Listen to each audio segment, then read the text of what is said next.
ಅಗಲಿದೆನು ಕಲಕಾಲವು ಐವರ ಮೊಗವನೀಕ್ಷಿಸಿ ಮರಳುವೆನು ಪಾಂಡವರೈವರ ಮೊಗವನೀಕ್ಷಿಸಿ ಮರಳುವೆನು ಬಂಧುಗಳ ದರುಶನ ಫಲವಲ ಸಂಸಾರ ತರುವಿಂಗೆ ಮಗನೇ ಸೇನೆಯ ಕೊಂಡು ವಾರಣ ನಗರಿಗೈದುವುದೆಂದು ಭೂಪನ ಮಗುಳಿಸಿದನು ಆಶಲ್ಯ ಬಂದನು ಪಾಂಡವರ ಹೊರೆಗೆ. ಬರ್ತೇನಪ್ಪ, ಎಷ್ಟೋ ದಿವಸವಾಯ್ತು. ಮಾವ ಅಳಿಯಂದ್ರು ಪರಸ್ಪರ ಭೇಟಿ ಇಲ್ಲದೆ 13 ವರ್ಷ ಕಳೆದೋಗಿದೆ. ಅಗಲಿಬಿಟ್ಟಿದ್ದೇನೆ. ಯುದ್ಧದ ಪ್ರಸಂಗ ಮುಂದೆ ನೋಡೋಕ್ಕಾಗತ್ತೋ ಇಲ್ವೋ. ಈಗ ಒಂದ್ಸಲ ಹೋಗಿ ಅಳಿಯಂದ್ರನ್ನ ನೋಡ್ಕೊಂಡು ಬಂದ್ಬಿಡ್ತೇನಪ್ಪ. ಸಂಸಾರವೆಂಬತಕ್ಕಂಥ ಈ ವೃಕ್ಷಕ್ಕೆ ಬಂಧುಗಳ ದರ್ಶನ, ಬಂಧುಗಳನ್ನ ಕರೆಯೋದು, ಬಂಧುಗಳ ಮನೆಗೆ ಹೋಗೋದು, ಇದೇನೇ ಫಲ ಅಂತ ಹೇಳ್ತಾರೆ. 13 ವರ್ಷ ಆಯ್ತಪ್ಪ. ಸೋದರ ಅಳಿಯಂದ್ರನ್ನ ಒಂದ್ಸಲ ನೋಡ್ಕೊಂಡು ಬಂದ್ಬಿಡ್ತೇನಪ್ಪ ಅಂದಾಗ ದುರ್ಯೋಧನ ಇನ್ನೇನು ಹೇಳ್ತಾನೆ, ಕೂಡುದು ಅಂತ ಹೇಳೋಕ್ಕಾಗತ್ತೇನು? ಆದರೂ ಅನುಮಾನ. ಹೋದವನು ಹೋಗಬಿಟ್ರೆ ಮತ್ತೇನು ಬರ್ತಾನೋ ಇಲ್ವೋ ಅಂತ ಅನುಮಾನ. ಶಲ್ಯ ನೋಡ್ದ, ಮಾವ ಶಲ್ಯ ನೋಡ್ದ, ಇವನಿಗೆ ಅನುಮಾನ ಆಗಿದೆ ಅಂತ. ಇದು ಅಲ್ಲದೇನೆ ಪಾಂಡವರಿಗೆ ನಾವೇನು ಸಹಾಯ ಮಾಡೋ ಹಾಗಿಲ್ಲ, ಕೌರವನ ಕಡೆಗೆ ಸಹಾಯ ಮಾಡಬೇಕು. ಈ ಸೈನ್ಯನೆಲ್ಲ ತಗೊಂಡೋಗಿ ಅವರಿಗೆ ಇದಕ್ಕೆಲ್ಲ ಆತಿಥ್ಯ ಮಾಡಿಸಿ, ಪಾಪ ಅದ್ಯಾಕೆ ದಂಡ ಮಾಡಿಸ್ಬೇಕು ಅಂತ. ನೋಡಪ್ಪ, ನಿನಗೆ ಅಪನಂಬಿಕೆಯೋ ಏನೋ, ಸೈನ್ಯ ಏನು ಬೇಕಾಗಿಲ್ಲ, ನಾವು ಒಬ್ಬನು ಮಾತ್ರ ಹೋಗಿ ನಮ್ಮ ಅಳಿಯನ್ನು ನೋಡ್ಕೊಂಡು ಬರ್ತೇನೆ, ಸೈನ್ಯಗಳನ್ನೆಲ್ಲ ತಗೊಂಡು ನೀನು ಹೋಗಿಬಿಡು ಅಂತಂದಾಗ ದುರ್ಯೋಧನಿಗೂ ಸಮಾಧಾನ ಆಯಿತು. ಮಾವ ಬೇಗ ಬಂದ್ಬಿಡು, ನಾ ಬಂದ್ಬಿಡ್ತೀನಿ ಅಂತಂದ. ಸೈನ್ಯವನ್ನ ದುರ್ಯೋಧನ ಜೊತೆಯಲ್ಲಿ ಕಳಿಸಿಬಿಟ್ಟು ತಾನು ಒಬ್ಬನೇನೆ ಶಲ್ಯ ಅಳಿಯಂದ್ರನ್ನು ನೋಡಬೇಕು ಅಂತ ಬಂದ. ಮಾವ ಬಂದಿದ್ದಾನೆ ಅಂತಂದ್ರು. ಆ ಮಾವ ಅಳಿಯ ಅಂದ್ರೆ ಸಾಮಾನ್ಯ ಪ್ರೇಮವಲ್ಲ. ಇದಿರುಗೊಂಡರು ಕಾಣಿಕೆಯ ನಿಕ್ಕಿದರು, ಇದಿರುಗೊಂಡರು ಕಾಣಿಕೆಯ ನಿಕ್ಕಿದರು, ತೆಗೆದಪ್ಪಿದರು ಹಲಕಾಲದಲ್ಲಿ ಹೂಳಿದ ಕರುಷವನು ಕೈಗೊಳಗು ಮಾಡಿದರು. ಮುದರಿನೆಲ್ಲರ ಕುಶಲವನ್ನು ಕೇಳಿದನು, ಮುದರಿನೆಲ್ಲರ ಕುಶಲವನ್ನು ಕೇಳಿದನು. ದುರ್ಯೋಧನಗೆ ಸಿಲುಕಿದ ಕದನನೆಲ್ಲವ ಹೇಳಿದನು ನಿರ್ವಿಣ್ಣಮನನಾಗಿ.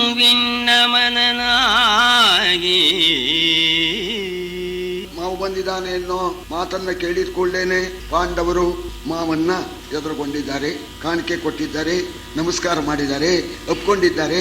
ಮಾವನ್ನ ತಮ್ಮ ಅರಮನೆಗೆ ಕರ್ಕೊಂಡು ಹೋಗಿದ್ದಾರೆ. ಹಲಕಾಲದಲ್ಲಿ ಹೂಳಿದ ಹರುಷವನ್ನು ಕೈಗೊಳಗು ಮಾಡಿದರು.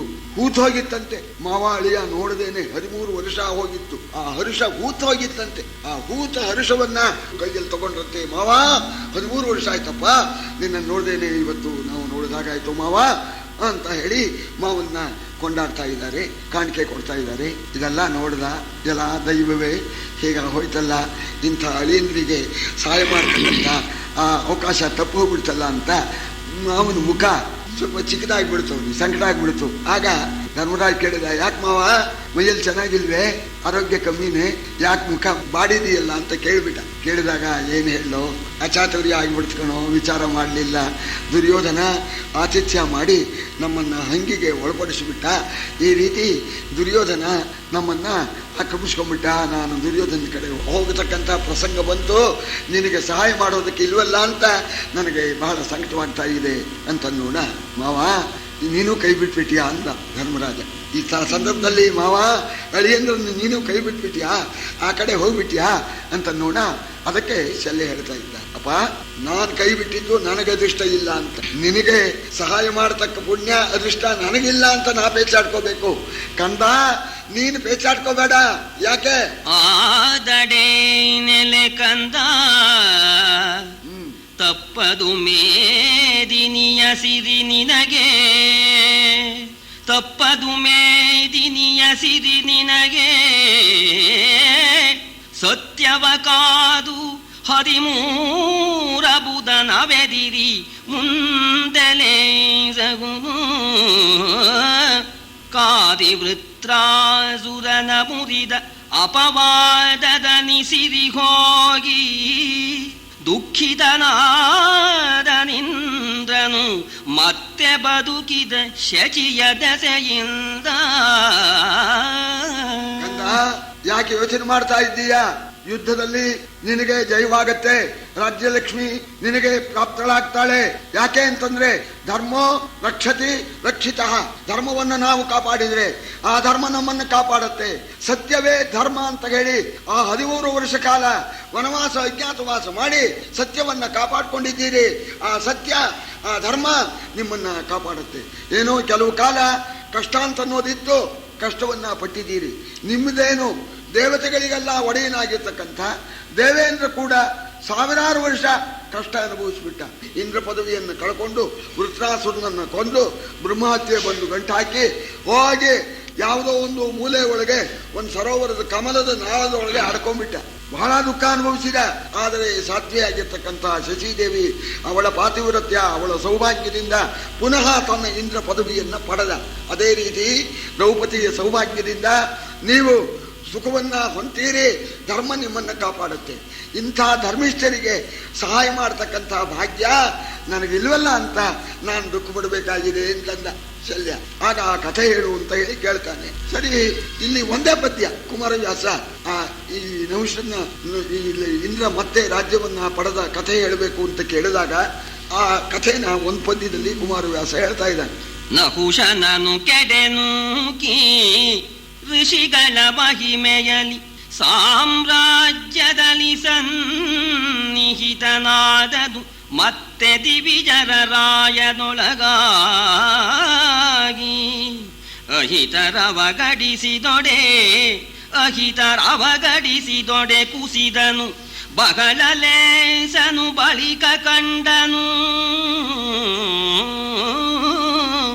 ಬಗಲಲೇಸನು ಬಳಿಕ ಕಂಡನು ಮಹಿನಿನಗೆ ಬೆಸಕೈದು ಬದುಕುವಿರಿ ಎಂದನಾಶಲ್ಯ. ಇಂದ್ರ ವೃತ್ರನ್ನ ನಂಬಿಸ್ಬಿಟ್ಕೊಂಡ್ ಬಿಡ್ತಾನೆ. ಅದು ದೊಡ್ಡ ಕಥೆ, ಎರಡೇ ಮಾತಲ್ಲಿ ಹೇಳ್ತಾನೆ. ಬ್ರಹ್ಮಹತ್ಯೆ ಬಂದ್ಬಿಡ್ತು. ಅವನು ದೊಷ್ಟು ಬ್ರಹ್ಮನ ಮಗ. ಬ್ರಹ್ಮಹತ್ಯೆ ಬಂದು ಬೆನ್ನತ್ಬಿಡ್ತು. ತಪ್ಪಿಸ್ಕೊಂಡು ಓಡೋಗ್ಬಿಟ್ಟ. ಎಲ್ಲೋ ಹೋಗಿ ಒಂದು ಕೊಳದಲ್ಲಿ ಒಂದು ತಾವರೆ ದಂಟಲ್ಲಿ ಅಡ್ಕೊಂಡ್ಬಿಟ್ಟಿದ್ದಾನೆ. ಲೋಕ ನಿರೀಂದ್ರವಾಗಿಬಿಡ್ತು. ಇಂದ್ರ ಇಲ್ಲದೆ ಇರೋಣ. ಆಗ ಇಂದ್ರನ ಪಟ್ಟಕ್ಕೆ ಯಾರು ಬೇಕು ಅಂತ ನಹುಷ ಚಕ್ರವರ್ತಿ, ಯಯಾತಿ ಚಕ್ರವರ್ತಿಯ ಅಪ್ಪ, ಅವನ್ನ ಹೋಗಿ ಚುನಾಯಿಸಿದ್ರಂತೆ. ನೀನ್ ಬರ್ಬೇಕು, ಈ ಇಂದ್ರ ಓಡ್ ಹೋಗ್ಬಿಟ್ಟಿಯಾನೆ, ಎಲ್ಲೋ ಹೋಗಿ ಗೊತ್ತೇ ಇಲ್ಲ, ನೀನ್ ಬರ್ಬೇಕು ಅಂತ ಪ್ರಾರ್ಥನೆ ಮಾಡಿದ್ರು. ನಹುಷ ಮಹಾಧರ್ಮಿಷ್ಠ, ಸತ್ಯಸಿದ್ಧ, ಬಹಳ ಗುಣ ಇತ್ತು ಅವನಲ್ಲಿ. ಸಾಮಾನ್ಯನಲ್ಲ. ಇಂದ್ರ ಪದವಿಗೆ ಚುನಾಯಿಸ್ಬೇಕಾದ್ರೆ ಅವನ ಯೋಗ್ಯತೆ ಏನಿರ್ಬೇಕು. ಅವಂದ ಬರೋದಿಲ್ಲ ಅಂದ. ನೀವು ಇವಾಗ ಕರ್ಕೊಂಡ್ಬರ್ತೀರಿ, ಅಲ್ಲಿ ಹೋಗಿ ಕೂರಿಸ್ತೀರಿ, ಆ ಹಳೆ ಇಂದ್ರ ಬಂದ ಕೂಡಲೇ ನಮ್ಗೆ ಉಚ್ಚಾಟನೆ ಮಾಡ್ತೀರಿ, ಏನಾದ್ರು ಮೋಸ ಮಾಡಿ ನಮ್ಗೆ ಕೈ ಕೊಡ್ತೀರಿ, ನಾ ಬರೋದಿಲ್ಲ, ನಮಗೆ ಇದೇ ಪದವಿ ಸಾಕು ಅಂತ ಅವನು. ಇಲ್ಲ, ನಿನಗೆ ಒಂದು ಶಕ್ತಿಯನ್ನು ಕೂಡ ನಾವು ಕೊಡ್ತೇವೆ ಅಂತ ಆ ಋಷಿಗಳು ದೇವತೆಗಳು ಒಂದು ಶಕ್ತಿ ಕೊಟ್ರಂತೆ. ಯಾರನ್ನ ನೋಡಿದ್ರು ಕೂಡ ಅವರಲ್ಲಿರ್ತಕ್ಕಂಥ ಪವರು, ಶಕ್ತಿ ನಿನಗೆ ಬರಬೇಕು. ಯಾರನ್ನ ನೀನು ಕಣ್ಣಿಂದ ನೋಡ್ತೀಯೋ ಆ ನಿನ್ನಿಂದ ನೋಡಲ್ಪಟ್ಟ ಆ ದೇವತೆಯ ಆ ಮನುಷ್ಯನ ಶಕ್ತಿ ಪವರ್ ನೀನು ಬರೋ ಹಾಗೆ ವರ ಕೊಟ್ಟಿದ್ದೀವಿ ಅಂತ ವರ ಕೊಟ್ಟರು. ತಗೊಂಡೋಗಿ ಕೂರಿಸಿದ್ರು. ಹಾಗೆ ಇಂದ್ರ ಪದವಿಯಲ್ಲಿ 1000 ವರ್ಷ ಕೂತ್ಕೊಂಡ್ಬಿಟ್ಟಿದ್ದಾನೆ, ವೈಭವದಿಂದ ಇದ್ದಾನೆ. ಸರಿ, ಇಲ್ಲಿ ಶಚಿದೇವಿ ಪ್ರಾರ್ಥನೆ ಮಾಡಿದ್ಲು ಬೃಹಸ್ಪತ್ಯಾಚಾರ್ಯರನ್ನು. ಆವಾಗ ಅವರು ಹುಡುಕಿದ್ರು. ಉಪಶ್ರುತಿ ದೇವಿ ಅಂತ ಹೇಳ್ತಾರೆ. ಉಪಶ್ರುತಿ ದೇವಿ, ಉಷಾದೇವಿ, ರಾತ್ರಿ ದೇವಿ ಅಂತ ಹೇಳ್ತಾರೆ. ಆ ಉಪಶ್ರುತಿ ದೇವಿಯನ್ನ ಪ್ರಾರ್ಥನೆ ಮಾಡಿದಾಗ ಕಿವಿಗೆ ಕೇಳಿಸುತ್ತಂತೆ, ಓ ಇಂಥ ಕಡೆ ಇದ್ದಾನೆ ಅಂತ. ಆ ಉಪಶ್ರುತಿ ದೇವಿ ಇಂಥ ಕಡೆ ಇಂದ್ರ ಇದ್ದಾನೆ ಅಂತ ಹೇಳೋಣ. ಆಗ ಬೃಹಸ್ಪತಿಗಳು ಹೋಗಿ ಅವನ್ನ ಅದನ್ನ ಬರಯ ಅಂದ್ರು. ಬ್ರಹ್ಮಹತ್ಯೆ ಬೆನ್ನ ಹತ್ತಲ್ಲ ಅನ್ನೋಣ, ಅದನ್ನ ತಪ್ಪಿಸ್ತೇವೆ ಬಾ ಅಂತ ಇಂದ್ರನ್ ಕರ್ಕೊಂಬಂದು ಎಷ್ಟೆಷ್ಟು ತೀರ್ಥಗಳು ನದಿಗಳಿದೆಯಾ ಎಲ್ಲ ಮುಳುಗಿಸಿದ್ರು. ಅವನ್ನ ಮುಳುಗಿಸಿ ಅವನ ಪಾಪನೆಲ್ಲ ಕಾಳಿದ್ರು. ಸರಿ, ಎಲ್ಲ ಆಯ್ತು. ಇಂದ್ರ ಶುದ್ಧನಾದ. ಇವನಿಗೆ ಆ ಮಾತು ಕೊಟ್ಬಿಟ್ಟಿದ್ದಾರೆ, ಇವನು ಗಟ್ಟಿಯಾಗಿ ಕೂತ್ಬಿಟ್ಟಿದ್ದಾನೆ, ಇವನು ಉಚ್ಚಾಟನೆ ಮಾಡಿಸ್ಬೇಕು. ಆವಾಗ ಹಚ್ಚಿಬಿಟ್ರು. ಎಲ್ಲ ಇದೆ, ಇಂದ್ರಾಣಿಯೇ ಬರಲಿಲ್ಲ ಅಂದ್ಬಿಟ್ರು. ಇಂದ್ರಾಣಿ ಅಂದ್ರೆ ಇಂದ್ರನ ಹೆಂಡತಿ, ಹಳೆ ಇಂದ್ರನ ಹೆಂಡತಿ, ಅವನಿಗೆ ಇಂದ್ರಾಣಿ. ನಮ್ಮನೆಯವರು ನಮಗೆ ಇಂದ್ರಾಣಿ. ಇಷ್ಟು ಅರಿಲಿಲ್ಲ ಅವನಿಗೆ. ಬಂತು ವಿನಾಶಕಾಲೆ ವಿಪರೀತ ಬುದ್ಧಿ ಅಂತ. ಇಂದ್ರಾಣಿಯಿಂದ ನಾ ಇಂದ್ರ, ನಮ್ಮನೆಯವಳು ಇಂದ್ರಾಣಿ ಅಂತ ತಿಳ್ಕೊಳ್ಳಿಲ್ಲ. ಹಳೆ ಇಂದ್ರನ ಈಗ ಜಿಲ್ಲಾಧಿಕಾರಿಗಳು ಬರ್ತಾರೆ, ಜಿಲ್ಲೆಗೆ ಸಂಬಂಧಪಟ್ಟಿರ್ತಕ್ಕಂಥದ್ದೆಲ್ಲ ಆಡಳಿತ ಅವ್ರಿಗೆ ಬರುತ್ತೇವೆ, ಅವ್ರ ಮನೆ ಸಂಬಂಧ ಬರುತ್ತೇನೋ ಏನ್ರಿ, ಅವನು ಬರಬೇಕೋ ಇಲ್ವೋ ಅಂತ ಹಳೆ ಡೆಪ್ಟಿ ಕಮಿಷನರ್ ಹೆಂಡತಿ ಇವನಿಗೆ ಬತ್ತಿ ಆಗ್ತಾಳೆ. ಹಾಗೆ ಇವನಿಗೆ ಬಂತು ಅಜ್ಞಾನ ಬಂತು, ಬರಲಿ ಅಂತ ಹೇಳಿ ಕಳಿಸಿದ. ಶಚಿಗೆ ಗಾಬರಿ ಆಗ್ಬಿಡ್ತು. ಆಗ ಬೃಹಸ್ಪತ್ಯಾಚಾರ್ಯ ಹತ್ರ ಏನ್ ಮಾಡೋದು, ಹೀಗೆ ಹೇಳಿ ಕಳಿಸ್ತಾ ಇದ್ದಾರಲ್ಲ, ನೀವು ಪವರ್ ಬೇರೆ ಕೊಟ್ಬಿಟ್ಟಿದ್ದೀರಲ್ಲ, ಪವರ್ ಕೊಟ್ಬಿಟ್ಟಿದ್ದಾರೆ, ಯಾರನ್ನು ನೋಡಿದ್ರು ಅವ್ರ ಶಕ್ತಿ ಹರಣ. ಆಗ ಬೃಹಸ್ಪತ್ಯಾಚಾರ್ಯರು ಬುದ್ಧಿವಂತಿಕೆ ಮಾಡಿದ್ರು, ಹೇಳಿ ಕಳಿಸಿದ್ರು, ನೀನೇ ಹೋಗು, ಈಗ ಹೋಗ್ಬಿಟ್ಟು ಒಂದು ಮಾತು ಹೇಳು, ಅದಕ್ಕೆ ತಕ್ಕಲ್ಲ ಮುಂದಿನ ಏರ್ಪಾಟ್ ನಾ ಮಾಡ್ತೀನಿ ಅಂತ. ಸರಿ ಪದ್ಧತಿ ಅಂತೇನೆ, ನೀವು ಕರೆಯೋಕೆ ಬಂದ್ರೆ ನಾ ಬರೋಕ್ ಸಿದ್ಧರಾಗೇ ಇದ್ದೇನೆ, ನೀವು ಕರೆಯೋಕೆ ಬಂದ್ರೆ ಏನು ಪದ್ಧತಿ ಅಂತ. ಏನಿಲ್ಲ, ಈ ಸಪ್ತರ್ಷಿಗಳು ಪಲ್ಲಕ್ಕಿ ಹೊರಬೇಕು, ಆ ಪಲ್ಲಕ್ಕಿಯಲ್ಲಿ ಕೂತ್ಕೊಂಡು ನೀವು ಬಂದ್ಬಿಟ್ರೆ ನಿಮ್ ಜೊತೆ ನಾನು ಬಂದ್ಬಿಡ್ತೀನಿ ಅಂದ್ಲು. ಏನ್ರಿ ನೋಡು ಅದೇ ಪದ್ಧತಿ ಅಂತ ಹೇಳಿ ಕಳಿಸಿದ. ನೋಡಿ ಪವರ್, ಅಹಂಕಾರ ಬಂದ್ಬಿಡ್ತು, ಕಾಮ ಬಂದ್ಬಿಡ್ತು, ಇಂದ್ರಾಣಿ ಮೇಲೆ ಮೋಹ ಬಂದ್ಬಿಡ್ತು. ಸಪ್ತರ್ಷಿಗಳಿಗೆ ಹೇಳಿ ಕಳಿಸಿದ. ಸಪ್ತರ್ಷಿಗಳ ಜೊತೆಯಲ್ಲಿ ಈ ಅಗಸ್ತ್ಯರು ಒಬ್ರು ಅಂತ, ಋಷಭೋತ್ರಿ ಭರದ್ವಾಜ, ವಿಶ್ವಾಮಿತ್ರೋದ ಗೌತಮ, ಜಮದಗ್ನಿ ವಸಿಷ್ಠ, ಅಗಸ್ತ್ಯರು ಒಬ್ರು. 8 ಜನ ಪಲ್ಲಕ್ಕಿ ಹೊತ್ಕೊಂಡ್ರು. ಏನ್ ಮಿಸ್ಕಾಡೋ ಹಾಗಿಲ್ಲ, ನೋಡಿದ್ರೆ ಪವರ್ ಹೇಳ್ಕೊಂಡ್ಬಿಡ್ತಾನೆ. ಸರಿ ಹೋಗ್ತಾ ಅವ್ರು ಅಡ್ಡ ಹೋದಾಗ ಒದ್ದೇ ಬಿಟ್ಟ. ಇದು ಹಿಂದೆ ಈ ಕಥೆ ಬಂದಿರೋದ್ರಿಂದ ಹೆಚ್ಚಾಗಿ ಹೇಳುವಂತ. ಆಗ ಸರ್ಪವಾಗು 10,000 ವರ್ಷ ಅಂತ ಶಾಪ ಕೊಟ್ಬಿಟ್ರು. ಹಳೆ ಪದವಿ ಇಂದ್ರ ಹೋದ, ಹೊಸ ಇಂದ್ರ ಬಂದು ಮತ್ತೆ ತನ್ನ ಪದವಿಯಲ್ಲಿ ಕೂತ್ಕೊಂಡ. ಬಹಳ ಕಷ್ಟಪಟ್ಟ ಇಂದ್ರ. ಅದೇ ರೀತಿ ನೀವು ಮುಂದೆ ಸುಖವನ್ನು ಅನುಭವಿಸ್ತೀರಿ ಅಂತ ಇಷ್ಟು ಹೇಳಿ, ಏನಪ್ಪ ನಾನು ಆ ಪಕ್ಷಕ್ಕೆ ಹೋಗೋ ಸಂದರ್ಭ ಬಂದ್ಬಿಡ್ತು, ಹೋಗ್ತೇನೆ, ಆದರೆ ನೀಗೇನಾದ್ರು ಉಪಕಾರ ಮಾಡಬೇಕು ಅಂತಿದೆ, ನಾನೇನು ಉಪಕಾರ ಮಾಡಲಿ ಅಂತ ಕೇಳದ. ಶಲ್ಯ, ಮಾವ ಏನಿಲ್ಲ, ನಿನ್ನ ಅನುಗ್ರಹ ಇದ್ರೆ ಸಾಕು ಅಂದ. ಆ ಕೃಷ್ಣ ಅಂದ, ನೋಡು ಪಾಪ ನಿಮ್ಮ ಮಾವ ಬಹಳ ಬೇಜಾರು ಮಾಡಿಕೊಂಡು ಆ ಪಕ್ಷಕ್ಕೆ ಸೇರೋ ಹಾಗೆ ಆಗ್ಬಿಡ್ತು, ಎಡವಟ್ಟಾಗ್ಬಿಡ್ತು ಅಂತ ಬೇಜಾರ್ಕೊಳ್ತಾರೆ. ಏನಾದ್ರು ಕೇಳು ಅಂತಂದಾಗ ಅದು ಏನು ಕೇಳದೆ ಇದ್ರೆ ಇನ್ನೂ ಬೇಜಾರಾಗತ್ತೆ, ಅದರಿಂದ ಸರಿಯಾಗಿ ಕೇಳು ಅಂತ ಕೃಷ್ಣ ಅಂತ. ಗೊತ್ತು ಧರ್ಮರಾಜನಿಗೆ, ಕೇಳಿದ ಸರಿಯಾಗಿ. ಆದೊಡೆ ಆ ಕಣ್ಣಂಗೆ ಸಾರಥಿಯಾದಿರಾದೊಡೆ ಸಮರ ಮುಖದಲ್ಲಿ ವಾದ ತೇಜೋವಧೆಯ ಮಾಡುವುದು ಅವನವಗಡಿಸಿ ಕಾದಿಕೊಡುವುದು ನಾವು ಗೆಲುವವೋನ್ ಆದರಿಸುವುದು ನಮ್ಮನು ಕಾದಿಕೊಡುವುದು ನಾವು ಗೆಲುವವೋನ್ ಆದರಿಸುವುದು ನಮ್ಮನೆಂದು ಆಮೇದಿನೀಪತಿ ಶಲ್ಯನನು ಸತ್ಕರಿಸಿ ಕಳುಹಿದನು. ನಿಮ್ಮಿಂದ ಆಗೋ ಸಹಾಯ ನಾನು ಕೇಳ್ಕೊಳ್ತೇನೆ. ನೀವು ಸಾರಥ್ಯದಲ್ಲಿ ಕೃಷ್ಣನಿಗೆ ಸಮಾನರಾಗಿರ್ತಕ್ಕಂಥವರು. ಅರ್ಜುನನ ಪ್ರತಿಸ್ಪರ್ಧಿ ದುರ್ಯೋಧನದಲ್ಲಿ ಕರ್ಣ ಇದ್ದಾನೆ. ಸಂದರ್ಭ ಬಂದಾಗ ಕರ್ಣ ನಿಮ್ಮನ್ನ ಸಾರಥಿ ಆಗ್ಬೇಕು ಅಂತ ಕೇಳ್ಕೊಳ್ಬಹುದು. ಆಗ ದಯವಿಟ್ಟು ನೀವು ಕರ್ಣನಿಗೆ ಸಾರಥಿ ಆಗ್ಬೇಕು. ಕರ್ಣನಿಗೆ ಸಾರಥಿಯಾಗಿ ನನ್ನ ತಮ್ಮನಾದ ಅರ್ಜುನನ್ನ ನೀವು ಕಾಪಾಡಬೇಕು. ಆ ಕರ್ಣನ್ ತೇಜೋವಧೆ ಮಾಡಬೇಕು ಅಂತ. ಕರ್ಣ ನಿರಾವೇಶದಿಂದ ಮಾತಾಡಿದಾಗ ಕರ್ಣನ್ನ ಹಂಗಿಸಿಬಿಟ್ಟು ಅವನ್ನ ತಿರಸ್ಕಾರ ಮಾಡಿ ಅವನ ಶಕ್ತಿ ಕುಂದೋ ಹಾಗೆ ತೇಜೋವಧೆ ಅಂದ್ರೆ ಅವರು ಮಾಡಿರ್ತಕ್ಕಂಥ ಯಾವ್ದಾದ್ರು ತಪ್ಪಿದ್ರೆ ಆ ತಪ್ಪನ್ನು ಎತ್ತಿ ಸಭೆ ಒಳಗೆ ಎತ್ತಿ ಅವರ ಮುಖಭಂಗ ಮಾಡೋದಕ್ಕೆ ತೇಜೋವಧೆ ಅಂತ ಹೆಸರು. ಆ ಕರ್ಣನ ಮುಖಭಂಗ ಮಾಡಿ ಕರ್ಣನ್ನ ತಿರಸ್ಕರಿಸಿಬಿಟ್ಟು ಕರ್ಣನ ಶಕ್ತಿಯನ್ನು ಕುಗ್ಗಿಸ್ಬಿಟ್ಟು ಅರ್ಜುನಿಗೆ ಗೆಲುವುಂಟಾಗುವ ಹಾಗೆ ಮಾಡಬೇಕು. ಮಾವ ಚೆನ್ನಾಗಿ ಕರ್ಣನ್ನ ತಿರಸ್ಕಾರ ಮಾಡಬೇಕು, ಬೈಬೇಕು ಅಂತಂದಾಗ ಆಗಲಪ್ಪ ಇಷ್ಟೇ ತಾನೇ, ಇವತ್ತಿಂದ ಸ್ವಲ್ಪ ಪ್ರಾಕ್ಟೀಸು ಮಾಡ್ಕೊಳ್ತೇನೆ, ಚೆನ್ನಾಗಿ ಬೈತೇನೆ, ಬಯಲು ಅವನ ತೇಜೋವಧೆ ಮಾಡಿ ಅರ್ಜುನಿಗೆ ಗೆಲುವುಂಟಾಗುವ ಹಾಗೆ ಮಾಡ್ತೇನೆ ಅಂತ ಹೇಳಿ ಪಾಂಡವರಿಂದ ಸತ್ಕಾರವನ್ನು ಪಡೆದು ಶಲ್ಯ ಆ ಹಸ್ತಿನಾವತಿಗೆ ದುರ್ಯೋಧನ ಸಮೀಪಕ್ಕೆ ಪ್ರಯಾಣ ಮಾಡಿದ್ದಾನೆ. ಬೀಳುಗೊಂಡನು ಶಲ್ಯನು ಇತ್ತನು ಹೇಳುವರ ಮತಿ ಮುರಿಯೇ ನೋಟಕರಾಲಿ ಝೊಮ್ಮಿನೆ ಕಾದುವರ ಮನ ಮೂರು ಕವಲಾಗೆ ಜಾಳಿಗೆಯ ಹೊಗರಲಗಿ ನುರಿಯ ಛಡಾಳ ನಭದಲ್ಲಿ ಝಗ ಝಗಿಸೆ ಹೇರಾಳ ದೊಡ್ಡವನೆಯಲಿ ಬರುತ್ತಿದ್ದುದು ನೃಪೌರಾದ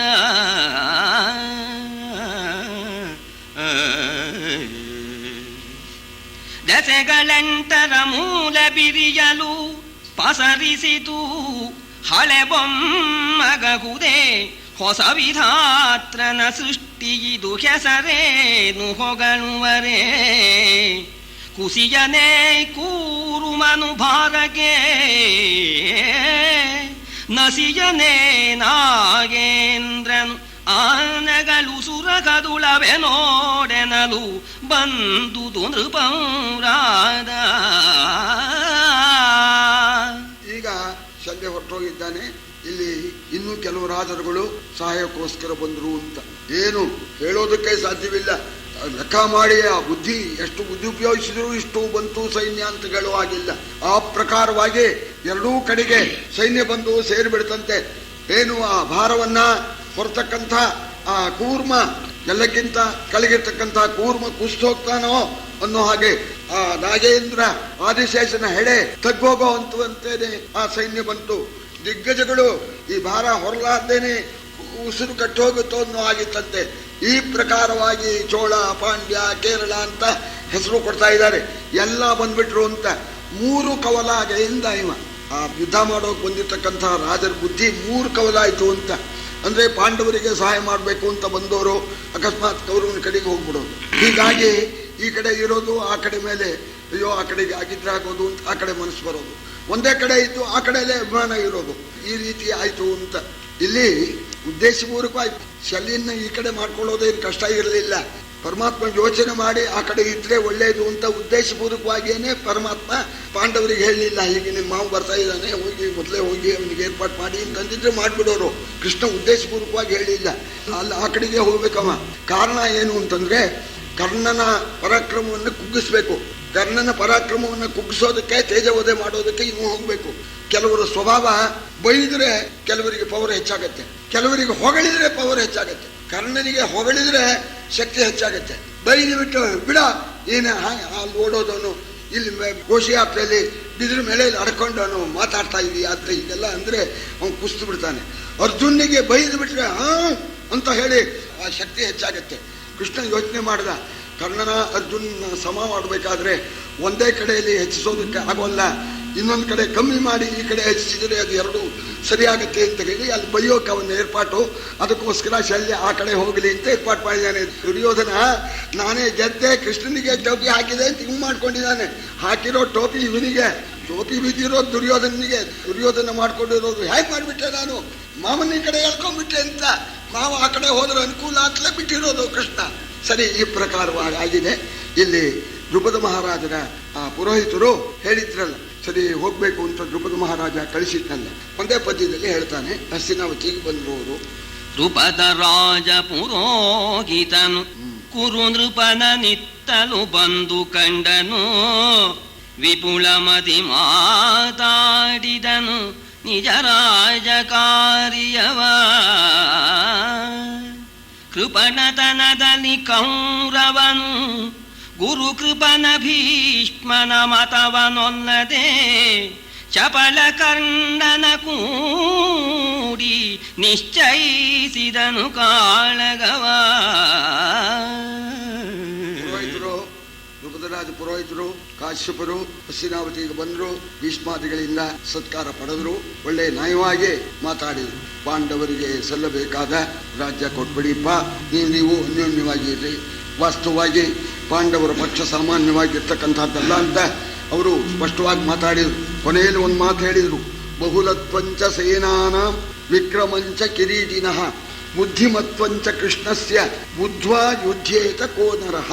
ಕೃಷ್ಣ ಬುದ್ಧಿವಂತ ಆ ಕಡೆ ಇದ್ದಾನೆ. ಕೃಷ್ಣನ ಬುದ್ಧಿವಂತಿಕೆ, ಅರ್ಜುನನ ಪರಾಕ್ರಮ, ಅಪಾರವಾದ ಸೈನ್ಯ ಜಮಾಯಿಸಿರೋದು, ಇಷ್ಟನ್ನು ತಿಳ್ಕೊಂಡು ಯುದ್ಧ ಮಾಡೋದಕ್ಕೆ ಯಾವಂತಾನೆ ಪ್ರಯತ್ನ ಮಾಡ್ತಾನೆ. ಆದ್ದರಿಂದ ಕೊಟ್ಬಿಡಿ ಅಂತ ಹೇಳಿದಾಗ ಭೀಷ್ಮ ದ್ರೋಣ ಈ ಪುರೋಹಿತರ ಮಾತಿಗೆ ಬೆಲೆ ಕೊಟ್ಟು ಕೊಟ್ಬಿಡೆಯ ಅಂತಂದ್ರು. ನಿಮ್ಮ ಮಾತು ಕೇಳೋದಿಲ್ಲ, ಕೊಡೋದಕ್ಕೋಸ್ಕರ ನಾ ತಗೊಂಡಿಲ್ಲ ಅಂತ ಹೇಳಿ ಕರ್ಣಾದಿಗಳ ಅಭಿಪ್ರಾಯದಂತೆ ಯುದ್ಧವನ್ನೇ ನಿಶ್ಚಯಿಸಿದ್ದಾನೆ. ಈ ಕುರುಕ್ಷೇತ್ರ ಸಂಗ್ರಾಮದಲ್ಲಿ ಎಲ್ಲ ಸೇರಿದ್ದಾರೆ, ಇಬ್ಬರು ಮಾತ್ರ ಇಲ್ಲ. ಬಲರಾಮ ಕೃಷ್ಣ ಆ ಪಾರ್ಟಿ ಆದ್ರಿಂದ ನಾನು ಬರೋದಿಲ್ಲಪ್ಪ, ನಿಮ್ಮ ಕಡೆಗೂ ಬರೋಲ್ಲ ಆ ಕಡೆಗೂ ಬರೋಲ್ಲ ಅಂತ ಬಲರಾಮ ಒಬ್ಬವನು ಬರಲಿಲ್ಲ. ಇನ್ನೊಬ್ಬವನು ರುಕ್ಮಿಣಿ ಎಂಬತಕ್ಕಂಥವನು ಕೃಷ್ಣನ ಭಾವ. ಕೃಷ್ಣ ರುಕ್ಮಿಣಿ ಪತಿ, ರುಕ್ಮಿಣಿ ಆ ರುಕ್ಮನಿಗೆ ತಂಗಿ ಗಂಡನಾದರೂ ಕೃಷ್ಣ ದ್ವೇಷಿ. ಕೃಷ್ಣನ ಮೇಲೆ ಸೇರಿ ತೀರ್ಸ್ಕೋಬೇಕು ಅಂತ ಹೇಳಿ ಅವನು ಕೌರವರ ಪಕ್ಷಕ್ಕೆ ಹೋಗ್ಬೇಕು ಅಂತ ಹೋಗ್ಬಿಟ್ಟು ದುರ್ಯೋಧನ ನೋಡಿ, ಏನಪ್ಪ ಪಾಂಡವರನ್ನ ಯುದ್ಧ ಹೋಗಿದ್ದು ಕೇಳಿ ಬಹಳ ಸಂತೋಷ ಆಯ್ತು, ನಮ್ಮ ಭಾವನ ಮೇಲೆ ನನ್ನ ದ್ವೇಷ ಇದೆ, ಆ ದ್ವೇಷ ತೀರ್ಸ್ಕೋಬೇಕು ಅಂತ ನಿನ್ನ ಪಾರ್ಟಿಗೆ ನಾ ಬಂದಿದ್ದೀನಿ ಇಂದ. ಅದಕ್ಕಾಗಿ ಬಂದಿದ್ದೀರಾ ಅಂದ್ರೆ ನಿಮ್ಮ ಕೃಷ್ಣನ ಮೇಲೆ ದ್ವೇಷ ತೀರ್ಸೋಕೆ ಬಂದಿದ್ದೀರಿ, ಪಾಂಡವರ ಮೇಲೆ ನಿಮ್ಗೆ ದ್ವೇಷ ಇಲ್ಲ ಸ್ವಾಮಿ, ನೀವು ನಮ್ಮ ಕಡೆಗೆ ಬರ್ಬೇಕಾದಿಲ್ಲ ಹೋಗಿ ಅಂತ ಕಳಿಸ್. ಹಾಗ ಬ್ಯಾಡ್ರಿ ನೀವು ನೋಡು, ನಾವು ಆ ಪಾರ್ಟಿಗೆ ಸೇರಿ ನಿನ್ ಮೇಲೆ ಕತ್ತಿ ಎತ್ತು ಬಿಡ್ತೀನಿ ಇಂದ. ಅದೇನ್ ಕಡಿತೀಯೋ ಕಡಿಯಿಂದ ದುರ್ಯೋಧನ ಇಲ್ಲಿ ಬಂದ, ಇಲ್ಲಿ ಭೀಮ ಇಲ್ಲಿ ಮುಖಂಡ ಬಂದವರನ್ನೆಲ್ಲ ಚುನಾಯಿಸೋನು ಹೋದ. ಭೀಮ ಆ ಕಡೆಗೆ ಸಹಾಯ ಮಾಡ್ಬೇಕು ಅಂತ ಹೋದೆ, ದುರ್ಯೋಧನಿಗೆ ಅದೃಷ್ಟ ಇಲ್ಲ, ಅದಕ್ಕೋಸ್ಕರ ನಿಮ್ ಪಾರ್ಟಿಗೆ ಬಂದ್ಬಿಟ್ಟಿದ್ದೀನಿ ನೋಡ. ನಾವು ಏನ್ ಹೇಳಿಗಳೆಲ್ಲ ಹೋಗ ಅಲ್ಲಿ ಹೋಗಿದ್ದಂತೆ ಅವ್ರು ಕರ್ಕೊಳ್ಳಿಲ್ವಂತೆ, ನಾವು ಕರ್ಕೊಳ್ತೇವೆ ಅಂತ ಮಧ್ಯೆ ನಾವು ಅಯೋಗ್ಯ, ಮುಂಚೆನೆ ಬಂದಿದ್ರೆ ಕರ್ಕೊಳ್ತಾ ಇದ್ದೆ ಹೋಗ್ರಿ ಅಂತ. ಈ ಪ್ರಕಾರವಾಗಿ ಈ ರುಕ್ಮಿಣಿ ಒಬ್ಬವನು ಬಲರಾಮ ಒಬ್ಬವನು ಇಲ್ಲ ಅಂದ್ರೂ ಕೂಡ ಸೇರಿದ್ದಾರೆ.